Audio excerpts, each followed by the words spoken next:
ನಮಸ್ಕಾರ. Cinema magic ಕಾರ್ಯಕ್ರಮಕ್ಕೆ ಸ್ವಾಗತ. ಸ್ಪಾನ್ಸರ್ಡ್ ಬೈ ಡ್ಯಾಟ್ಸ್ ಮನಿ ಸ್ಟುಡಿಯೋ. ನಾನು ನಿಮ್ಮ ಪ್ರೀತಿಯ ಗುರುರಾಜ್ ಕುಲಕರ್ಣಿ. ಇವತ್ತು ಸಿನಿಮಾ ಮ್ಯಾಜಿಕ್ ಕಾರ್ಯಕ್ರಮದಲ್ಲಿ ಮತ್ತೊಬ್ಬ ಅಪರೂಪದ ಅತಿಥಿಯನ್ನ ಕರ್ಕೊಂಡ್ ಬಂದಿದ್ದೀವಿ. ಈ ಅಪರೂಪದ ಅತಿಥಿ ನಮ್ಮ ಸಿನಿಮಾಗೆ ಕಣ್ಣು ಅಂದ್ರೆ ಪ್ರಾಯಶಃ ನಿಮಗೆ ಅರ್ಥ ಆಗಿರ್ಬೋದು. ನಮ್ಮ ಸಿನಿಮಾದ ಛಾಯಾಗ್ರಾಹಕರು, ಕ್ಯಾಮರಾಮನ್ ಅಂತ ಕರಿತೀವಿ, director of photography, DOP Keerthivardhan ಅವರು ಇವತ್ತು ನಮ್ಮ ಜೊತೆಗಿದ್ದಾರೆ. ಸಿನಿಮಾ ಮ್ಯಾಜಿಕ್ ಕಾರ್ಯಕ್ರಮಕ್ಕೆ ತಮಗೆ ಸ್ವಾಗತ. Thank you sir. Thank you. ಈ ನಮ್ಮ ಅಪರೂಪದ ಅತಿಥಿ ಇವತ್ತು ಇವ್ರ ಜೊತೆ ಸಿನಿಮಾದ ಬಗ್ಗೆನೂ ಮಾತಾಡ್ತೀನಿ, ಅವ್ರ ವೈಯಕ್ತಿಕ ಜೀವನದ ಬಗ್ಗೆನೂ ಮಾತಾಡ್ತಾ ಹೋಗ್ತೀನಿ. ಕೀರ್ತಿವರ್ಧನ್ ಅವರು, ತಮ್ಮ ಪರಿಚಯ ನಮ್ಮ ಆಡಿಯನ್ಸ್ಗೆ ಮಾಡ್ತೀನಿ. ನನ್ನ ಹೆಸರು ಕೀರ್ತಿವರ್ಧನ್ ಅಂತ ಹೇಳಿ. ನನ್ನ ಮೂಲ ಹೆಸರು ಬಂದ್ಬಿಟ್ಟು ಮಂಜುನಾಥ್ ಅಂತ ಹೇಳಿ. ಬಟ್ ನಾನು ಇಂಡಸ್ಟ್ರಿಗೆ ಬಂದಾಗ ಕೀರ್ತಿವರ್ಧನ್ ಅಂತ ಹೆಸರು ಚೇಂಜ್ ಮಾಡ್ಕೊಂಡೆ. ನಾನೊಂದು ಪುಟ್ಟ ಹಳ್ಳಿಲಿ ಹುಟ್ಟಿರೋದು, ಮಂಡ್ಯ ಜಿಲ್ಲೆ ನಾಗಮಂಗಲ ತಾಲೂಕು ಪಲ್ಲಬಳ್ಳಿ ಅಂತ ಹೇಳಿ ಒಂದು ಚಿಕ್ಕ ಗ್ರಾಮ. ಅಲ್ಲಿಂದ ಬಂದವನು. ನನಗೆ ಈ ಸಿನಿಮಾಗೆ ಬಂದಾಗ ಬ್ಯೂಟಿಫುಲ್ ಆಗಿ ನಾನು ಒಬ್ಬ ರೈಟರ್ ಆಗ್ಬೇಕು, ಒಬ್ಬ ನಿರ್ದೇಶಕ ಆಗ್ಬೇಕು ಅಂತ ಬಂದೆ. ನಿರ್ದೇಶಕ ಆಗ್ಬೇಕು ಅಂದ್ರೆ ಒಂದು ತಂಡ ಕಟ್ಟಬೇಕು ಸಿನಿಮಾ ಅಂತ ಅಂದ್ರೆ.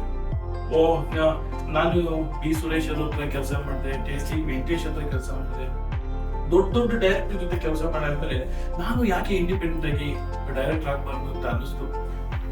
ಒಬ್ಬ ಡೈರೆಕ್ಟರ್ ಒಬ್ಬ ಪ್ರೊಡ್ಯೂಸರ್ನ ಅಪ್ರೋಚ್ ಮಾಡೋದಿದೆಯಲ್ಲ, ತುಂಬಾ ಕಷ್ಟ.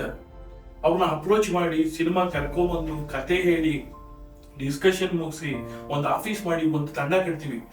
ಒಂದು ಸಿನಿಮಾ ಮಾಡಬೇಕು ಅಂದ್ರೆ ಕ್ಯಾಮ್ರಾಮನ್ ಬೇಕು, ಎಡಿಟರ್ ಬೇಕು, ಮ್ಯೂಸಿಕ್ ಡೈರೆಕ್ಟರ್ ಬೇಕು, ಫೈಟ್ ಮಾಸ್ಟರ್ ಬೇಕು, ಡ್ಯಾನ್ಸ್ ಮಾಸ್ಟರ್ ಬೇಕು.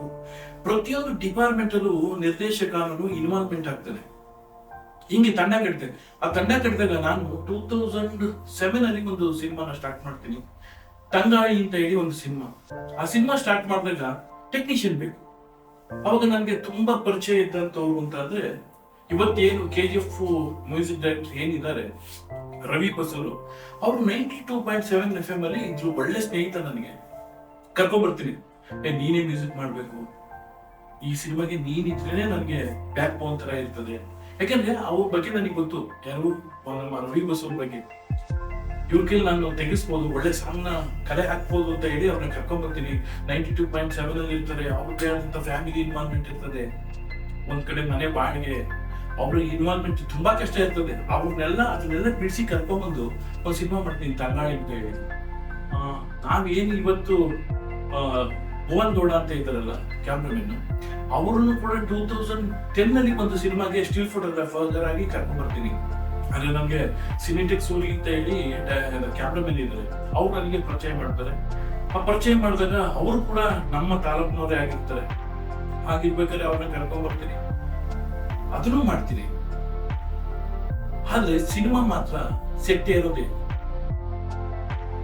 ಆದ್ರೂ ಹೇಳ್ತಾ ಹೋದ್ರೆ ತುಂಬಾ ನೋವಾಗುತ್ತೆ.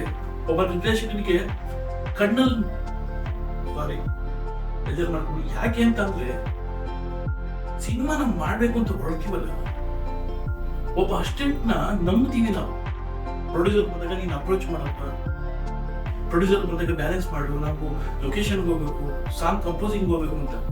ಆದ್ರೆ ಒಬ್ಬ ಪ್ರೊಡ್ಯೂಸರ್ ಬಂದಾಗ ಅಸಿಸ್ಟೆಂಟ್ ಡೈರೆಕ್ಟರ್ಗಳೇ, ಸರ್ ಈಗ ಯಾವ ಕತೆ ಸರ್, ಇಂಥ ಅಪ್ಪನ್ ಬರ್ದಿದ್ದೀನಿ ಸರ್, ನನಗೆ ಸಿನಿಮಾ ಮಾಡಿ ಸರ್ ಅಂತಾರೆ.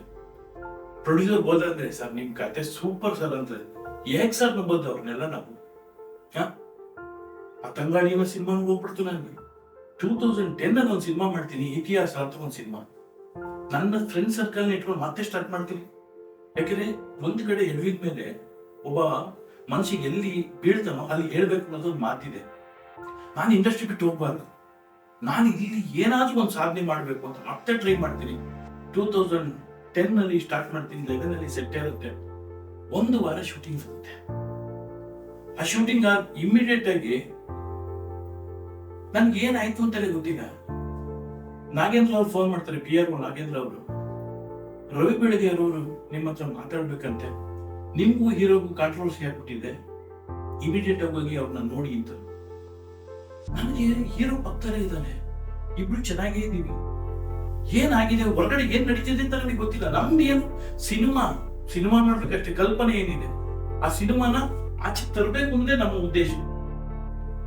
ಸರಿ ರವಿ ಬೆಳಿಗ್ಗೆ ಸರ್ ನಾನು ಮೀಟ್ ಮಾಡ್ತೀನಿ, ಹೋಗಿ ಮೀಟ್ ಮಾಡಿದಾಗ ಕೂರಿಸ್ಕೊತಾರೆ ನಿಂಗೆ. ಬಟ್ ಇವತ್ತು ಅವ್ರು ಇಲ್ಲ. ಬಟ್ ಆದ್ರೆ ನನ್ನ ಲೈಫಲ್ಲಿ ಅವ್ರನ್ನ ತುಂಬಾ ನೆನೆಸ್ಕೊತೀನಿ. ಯಾಕೆಂದ್ರೆ ಅವ್ರ ಮಾರ್ಗದರ್ಶನ ಆಗಿತ್ತು ನನಗೆ. ಅವ್ರು ಕೂರಿಸ್ಕೊಂಡು ಕೇಳ್ತಾರೆ, ಏನ್ ಕತೆ ಮಾಡಿದ್ಯಾ? ಅವ್ರ ಸ್ಟೈಲಿದ್ರೆ ಏನ್ ಕತೆ ಮಾಡಿದ್ಯಾ? ನಾನು ಅವ್ರಿಗೆ ಒಂದೇ ಕತೆ ಹೇಳ್ತೀನಿ. ಆ ಕತೆ ಹೇಳಿದಾಗ, ಈ ಸಿನಿಮಾನ ನೀನ್ ಮಾಡು, ನಿನ್ ಸಪೋರ್ಟ್ ನಾನು ನಿಂತೀನಿ ಹೋಗು ಅಂತ. ಅಪ್ಪ, ಇಂಥ ದೊಡ್ಡವರು ಆಶೀರ್ವಾದ ನನಗೆ ಸಿಗ್ತದ ಸಾಕು ಅಂತೀನಿ. ಆಮೇಲೆ ಆ ಇತಿಹಾಸ ಪೋಸ್ಟರ್ ನ ನೋಡ್ಬಿಟ್ಟು ಚಿತ್ತಾರ ಮ್ಯಾಗ್ಝಿನ್ ಅಲ್ಲಿ ಹೋಗುತ್ತೆ, ರಾಘಣ್ಣ ಅವ್ರು ಫೋನ್ ಮಾಡ್ತಾರೆ, ರಾಘವ್ ರಾಜ್ಕುಮಾರ್ ಸರ್ ಫೋನ್ ಮಾಡ್ತಾರೆ, ಅದ್ಭುತವಾಗಿ ಪೋಸ್ಟ್ ಮಾಡಿದೀನಿ ನೀನು, ನಿನ್ ನಂಬರ್ ಇಸ್ಕೊಂಡು ಫೋನ್ ಮಾಡ್ತಾ ಇದ್ದೀನಿ ಅಂತ ರಾಘಣ್ಣ ಅವ್ರು ಫೋನ್ ಮಾಡ್ತಾರೆ. ಅಯ್ಯೋ, ನಾನು ಬರೀ ಒಂದು ಪೋಸ್ಟ್ ಡಿಸೈನ್ ಅಲ್ಲೇ ಇಷ್ಟು ಗೆದ್ಬಿಟ್ಟಿದ್ದೀನ ನಾನು. ಬಹಳ ಖುಷಿ ಆಗುತ್ತೆ. ಅದಾಗಿ ಸೆಕೆಂಡ್ ಶೆಡ್ಯೂಲ್ ಅಂದ್ರೆ ಫಸ್ಟ್ ಶೆಡ್ಯೂಲ್ 4 ದಿನ ಶೂಟ್ ಮಾಡಿದ್ವಿ. ಸೆಕೆಂಡ್ ಶೆಡ್ಯೂಲ್ ಪ್ಲಾನ್ ಮಾಡ್ಬೇಕು. ಅಷ್ಟರಲ್ಲಿ ನಾನು ಆಫೀಸಲ್ಲಿ ಇದ್ದೀನಿ. ಆಫೀಸಲ್ಲಿ ಇದ್ರೆ ಬರ್ತಾರೆ ಯಾರೋ ಒಂದು 4 ಜನ ಬಂದು ನಾನು ಕರ್ಕೊಂಡು ಹೋದ್ರು ಅಷ್ಟೇ. 1 ತಿಂಗಳು ನಾನು ಎಲ್ಲಿದ್ದೆ ಹೇಗಿದ್ದೆ ಅನ್ನೋದೇ ನನಗೆ ಕರ್ಕೊಂಡ್ ವಾಪಸ್ ಅದೇ ಆಫೀಸ್ ಹತ್ರ ಬಿಡ್ತಾರೆ. ಅಷ್ಟರೊಳಗಾಲೆ ಸಿನಿಮಾನೇ ಏನಂತಾರಲ್ಲ ನಾನಾ ರೀತಿ ದಿಕ್ಕು ತಗೊಂಡ್ಬಿಟ್ಟಿದೆ. ಯಾಕೀಗಾಗ್ತು ಅಂತ ಅಂದ್ರೆ, ನಾನು ಇವತ್ತು ಒಂದು ಚಾಲೆಂಜ್ ಮಾಡ್ತೀನಿ. ಅದೇ ಸಿನಿಮಾನ ಇವತ್ತು ಮಾಡಿದ್ರೆ ಭ್ರಷ್ಟಾಚಾರದ ವಿರುದ್ಧ ಹೋರಾಡದೆ ನನ್ನ ಕಾನ್ಸೆಪ್ಟ್. ಇವತ್ತೇನು ಇವಾಗ ಉದಾಹರಣೆಗೆ ಹೇಳ್ತೀನಿ ಅಂತ ಹೋದ್ರೆ, ಇವತ್ತು ಸಂಘ ಸಂಸ್ಥೆಗಳಾಗ್ಲಿ, ಸ್ಕೂಲ್ ಕಾಲೇಜ್ ಆಗ್ಲಿ, ದೊಡ್ಡ ದೊಡ್ಡ ಅಪಾರ್ಟ್ಮೆಂಟ್ಗಳಾಗ್ಲಿ, ಅದ್ಬಿಟ್ರೆ ಆಶ್ರಮಗಳಾಗ್ಲಿ, ಎಲ್ಲಿಂದ ನಡೀತಾ ಇದೆ ಸರ್? ಹೇಗೆ ನಡೀತಾ ಇದೆ? ನೀವ್ ಯಾರು ಏನ್ ಬೇಕಾದ್ರೂ ಮಾಡ್ಲಿ ಸರ್. ನಾನು ಹಿಂಗೆ ಮಾತಾಡಿದ್ದೆ ಅವತ್ತು ಕೂಡ. ಈಗ ಉದಾಹರಣೆಗೆ, ಈಗ ಗಣಿ ಗಣಿ ಗಣಿ ಅಂತ ನಡೀತಾ ಇದೆಯಲ್ಲ, ಒಂದ್ ಟೈಮಲ್ಲಿ ಇತ್ತು ಗಣಿ ತೊರೆಗಳು, ಗಣಿ ಅದು ಮಾಡ್ತಾರೆ. ನಾನು ಅದ್ರ ಬಗ್ಗೆನೇ ಒಂದು ಸಿನಿಮಾ ಮಾಡಕ್ ಹೋಗಿದ್ದದು. ಗೌರ್ಮೆಂಟ್ ಇಂದ 100 ಎಕರೆನ ಸ್ಯಾಂಕ್ಷನ್ ಮಾಡ್ತಾರೆ ಯಾರಿಗೆ? ಗಣಿಗಳು, ಅಲ್ಲಿ ಗಣಿಗಾರಿಕೆ ಮಾಡೋರಿಗೆ. ಅವ್ರು 1,000 ಎಕರೆ ಅಕ್ವೈರ್ ಮಾಡಿದ್ರು ಕೂಡ ಗೌರ್ಮೆಂಟ್ ಕೇಳೋದೇ ಇಲ್ಲ. ಯಾಕೆ ಕೇಳೋದಿಲ್ಲ ಸರ್ ಅದನ್ನ?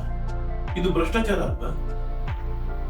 ಈಗ ಸ್ಕೂಲ್ ಒಂದು ಸಣ್ಣ ಚಿಕ್ಕ ಸ್ಕೂಲ್ ನಾನು ಮಾಡ್ತೀನಿ ಅಂತ ಹೊರಡ್ತೀನಿ, ಅದು ಎಜುಕೇಶನ್ ಡಿಪಾರ್ಟ್ಮೆಂಟ್ ಅವರು ನನಗೆ ಪರ್ಮಿಷನ್ ಕೊಡೋದಿಲ್ಲ.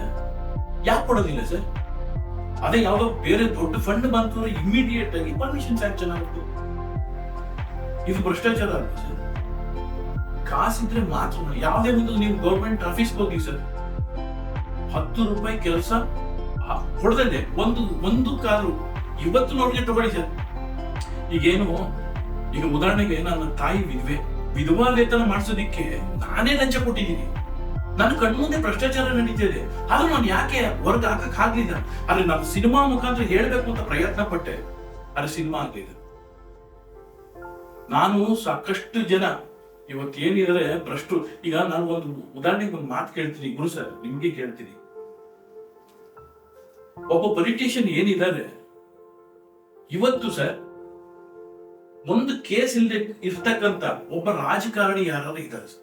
ಒಂದು ಸಣ್ಣ ಪುಟ್ಟ ಕೇಸ್ ಇದೆ ಸರ್, ಆ ಕೇಸ್ ಹೇಗಾಗ್ತಿದೆ?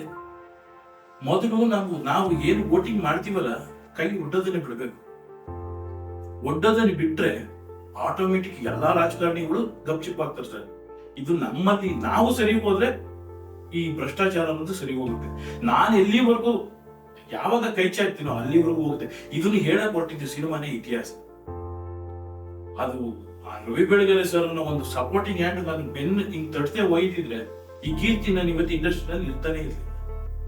ಅವ್ರ ಹೆಸರು, ನನ್ನ ಜೊತೆಗಿರೋ ಒಂದು ಸಪೋರ್ಟ್ ನನ್ನನ್ನ ಇಲ್ಲಿ ಕರ್ಕೊಂಡ್ ಕೂರಿಸ್ತಿದೆ. ಇಷ್ಟೆಲ್ಲ ಆದ್ಮೇಲೂ ಕೂಡ ಸ್ನೇಹಿತರೆಲ್ಲ ಸೇರ್ಬಿಟ್ಟು ಒಂದು ಸಿನಿಮಾ ಸ್ಟಾರ್ಟ್ ಮಾಡ್ತಾರೆ.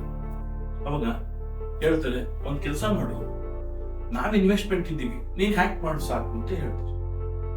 ಸರಿ, ಅವಾಗ ಸ್ಟಾರ್ಟ್ ಆಗಿದೆ 2015 ಅಲ್ಲಿ ಅನಾದಿ ಅಂತ ಒಂದು ಸಿನಿಮಾ ಸ್ಟಾರ್ಟ್ ಮಾಡ್ತೀವಿ. ಒಂದು ಪ್ರೊಡ್ಯೂಸರ್, ಡೈರೆಕ್ಟರ್ ಎಲ್ಲ ಕೈ ಕೊಟ್ಟಿದ್ದಾರೆ, ಅದು ಸಿನಿಮಾ ಆಗಿದೆ. ಈಗ ನಾನು ಏನೇನೋ ಕಷ್ಟಪಟ್ಟು ಡೈರೆಕ್ಷನ್ ಮಾಡ್ತಿದ್ವಲ್ಲ, ಕರ್ಕೊಂಡ್ಬಂದು ತೆರೆ ಮೇಲೆ ತೋರಿಸ್ತೀನಿ ಅಂದ್ರೆ ಮಧ್ಯೆ ಕಲ್ಲು ಬಿಟ್ಬಿಡ್ತಾರೆ. ನಾನು ಕೊನೆಗೆ 4 ವರ್ಷ ಸಿನಿಮಾ ಹಾಗೆ ನಿಲ್ಲುತ್ತದೆ. 2019 ಒಂದು ಸಿನಿಮಾ ಸ್ಟಾರ್ಟ್ ಮಾಡ್ತೀನಿ, ಮಾಸ್ಟರ್ ಪ್ಲಾನ್ ಅಂತ. ಮಾಸ್ಟರ್ ಪ್ಲಾನ್ ಅಂತ ಒಬ್ಬ ಪ್ರೊಡ್ಯೂಸರ್ ಏನ್ ಹೇಳ್ತಾರೆ ಅವ್ರು ತುಂಬಾ ನಂಬ್ದವನು. ನಮ್ಗೆ ಆದ್ಮೇಲೆ ಆ ಪ್ರೊಡ್ಯೂಸರ್ ಕೇಳಿದ್ರು, ನಿಮ್ದು ಒಂದು ಹಳೆ ಸಿನಿಮಾ ಇದೆಯಲ್ಲ ಅದನ್ನ ಬ್ಯಾನರ್ ಟ್ರಾನ್ಸ್ಫರ್ ಮಾಡಿ, ಆ ಸಿನಿಮಾನು ಜೊತೆಗೆ ಈ ಸಿನಿಮಾನು ಎರಡನ್ನು ಬಿಸ್ನೆಸ್ ಮಾಡೋಣ, ಹೇಗಿದ್ರು ನಿಮ್ಗೆ ಇಂಡಸ್ಟ್ರಿ ಸ್ವಲ್ಪ ಟಚಿಂಗ್ ಎಲ್ಲ ಮಾಡೋಣ ಅಂತ ಹೇಳಿ ಭರವಸೆ ಕೊಡ್ತಾರೆ. ನಾವು ಈ ಬ್ಯಾನರ್ ಎಲ್ಲಾನು ಅವ್ರು ತಗೊಂಡೋಗಿ ಅವರು ಇದಕ್ಕೆ ಮಾಡಿ ಮಾಸ್ಟರ್ ಪ್ಲಾನ್ ಅಂತ ಸಿನಿಮಾ ಶುರು ಮಾಡಿ ಆಲ್ಮೋಸ್ಟ್ ನಾವು ಕ್ಲೈಮ್ಯಾಕ್ಸ್ ಟ್ರೈ ಮಾಡ್ತೀವಿ. ಆ ಟ್ರೈ ಮಾಡೋ ಟೈಮ್ಗೆ ಈ ಅನಾದಿ ಸಿನಿಮಾನ ಅವ್ರ ಸೆನ್ಸರ್ ಆಗುತ್ತೆ, ಏನು ಬರುತ್ತೆ, ಎಲ್ಲ ಆಗುತ್ತೆ. ನಮಗೆ ಗೊತ್ತಿಲ್ಲದಂಗೆ ಬಿಸ್ನೆಸ್ ಮಾಡ್ಕೊಂಡ್ಬಿಡ್ತಾರೆ. ನನಗೆ ಇಲ್ಲಿವರೆಗೂ ₹1 ಕೂಡ ಮನುಷ್ಯ ಕೊಡ್ಲೇ ಇಲ್ಲ. ಇವತ್ತು ನಾನು ಫೋನೇ ತೆಗೆಯಲ್ಲ. ಅದಾದ್ಮೇಲೆ ನನ್ನ ವೃತ್ತಿ ಜೀವನ ಹೆಂಗೆ ಅಂತಂದ್ರೆ, ನಾನು ಬೇಸಿಕಲಿ ಸ್ಟಿಲ್ ಫೋಟೋಗ್ರಾಫರ್ ಆಗಿ ತುಂಬಾ ಅಂದ್ರೆ ತುಂಬಾ ಇಂಟ್ರೆಸ್ಟ್. ಯಾವಾಗ್ಲೂ ಕ್ಯಾಮ್ರಾ ಸಿಕ್ಕಿರೋ ಸಾಕು, ಕ್ಯಾಮ್ರಾ ಇಟ್ಕೊಳ್ಳೋದು, ಆ ಸೆಟ್ಟಿಂಗ್ಸ್ ನೋಡ್ಕೊಳ್ಳೋದು. ಹಿಂಗಿರ್ಬೇಕಾದ್ರೆ ನಮ್ಮ ಸಭಾ ಕುಮಾರ್ ಅಂತ ಹೇಳಿ ಕ್ಯಾಮ್ರಾಮನ್ ಪರಿಚಯ ಆಗಿರ್ತಾರೆ ನನಗೆ. ಅವ್ರು ಒಡನಾಡ್ತಲೇ ಸ್ವಲ್ಪ ಕ್ಯಾಮ್ರಾ ವರ್ಕ್ ಆಗಲಿ ಇನ್ನೊಂದಾಗಲಿ ನನಗೆ ಅಲ್ಲಿಂದ ಸ್ಟಾರ್ಟ್ಅಪ್ ಆಗುತ್ತೆ. ಅದಾದ್ಮೇಲೆ ನನ್ನ ಗೊತ್ತಿರೋ ಕೆಲಸನ ಯಾಕೆ ಸ್ಟಾರ್ಟ್ ಮಾಡಬಾರ್ದು ಅಂತ ಹೇಳಿ, ಜೊತೆಗೆ ಏನಂತಂದ್ರೆ ಇಂಡಸ್ಟ್ರಿ ಬಿಟ್ಟು ನಾನು ಆಚೆಗೆ ಹೋಗ್ಬಾರ್ದು. ಬಿಟ್ಟು ಹೋದ್ರೆ ಸೊಸೈಟಿ ನೋಡೋ ರೀತಿನೇ ಬೇರೆ. ಇಂಡಸ್ಟ್ರಿನಲ್ಲಿ ಇಷ್ಟು ದಿನ ಇದ್ದ, ಏನ್ ಮಾಡ್ತಿದ್ದಾನೆ, ಅಯ್ಯೋ ಮುಗಿತು ಬಿಡೋ. ಬೇರೆ ಆಡ್ಕೊಳ್ಳೋದಕ್ಕಿಂತ ಪಕ್ಕದಲ್ಲಿರೋ ಫ್ರೆಂಡ್ಸ್ ಕೂಡ ಆಡ್ಕೊಳ್ಳೋದು ತುಂಬಾ ಜನ ಇರ್ತಾರೆ. ಹಾಗಾಗಿ ಒಂದು ಸಿನಿಮಾ ಸ್ಟಾರ್ಟ್ ಮಾಡಲೇಬೇಕು ಅಂತ ಪ್ರಯತ್ನ ಪಟ್ಟು ಕ್ಯಾಮ್ರಾ ವರ್ಕ್ ಸ್ಟಾರ್ಟ್ ಮಾಡ್ತೀನಿ. ಕಿರಿಕ್ ಅಂತ ಒಂದು ಸಿನಿಮಾ ಸ್ಟಾರ್ಟ್ ಮಾಡಿದೆ. ಇವತ್ತು ಸೆನ್ಸಾರ್ ಆಗಿ UA ಬಂದಿದೆ. ಅದು ಬಿಟ್ಟರೆ ನಾನ್ ಕೋಲಿಂದ ಒಂದು ಸಿನಿಮಾ ಮಾಡಿದೆ. ಅದು ಬಿಟ್ಟರೆ ಸಂಕೇತ ಒಂದು ಸಿನಿಮಾ ಮಾಡಿದೆ. ಈಗ ಡೆಡ್ಲಿ ಅಂತ ಒಂದು ಸಿನಿಮಾ ಮಾಡ್ತಾ ಇದ್ದೀವಿ.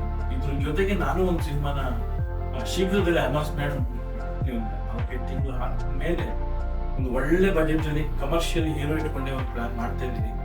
ವೀಕ್ಷಕರೇ, ನೋಡಿದ್ರಲ್ಲ, ಇದು ನಮ್ಮ ಕನ್ನಡ ಚಿತ್ರರಂಗದ ಖ್ಯಾತ ಛಾಯಾಗ್ರಾಹಕ, ನಿರ್ದೇಶಕ ಮತ್ತು ನಾಯಕ ನಟನಾಗಿ ಅಭಿನಯಿಸಿರುವಂತಹ ಕೀರ್ತಿ ವರ್ಧನ್ ಅವರ ಮೊದಲ ನುಡಿ ಅಂತ ಹೇಳ್ಬೋದು. ಅವ್ರ ಜೊತೆ ಇನ್ನೂ ಮಾತಾಡೋದಿದೆ, ಬಟ್ ಅದಕ್ಕೆ ನೀವು ಮುಂದಿನ ಎಪಿಸೋಡ್ ವರೆಗೂ ಕಾಯಲೇಬೇಕಾಗತ್ತೆ. ಕಾಯ್ತೀರಿ. ನಾನು ನಿಮ್ಮ ಗುರುರಾಜ್ ಕುಲಕರ್ಣಿ ಸೈನಿಂಗ್ ಆಫ್. ಇದು cinema magic, sponsored by that's money studio. ಮತ್ತೆ ಬರ್ತೀನಿ.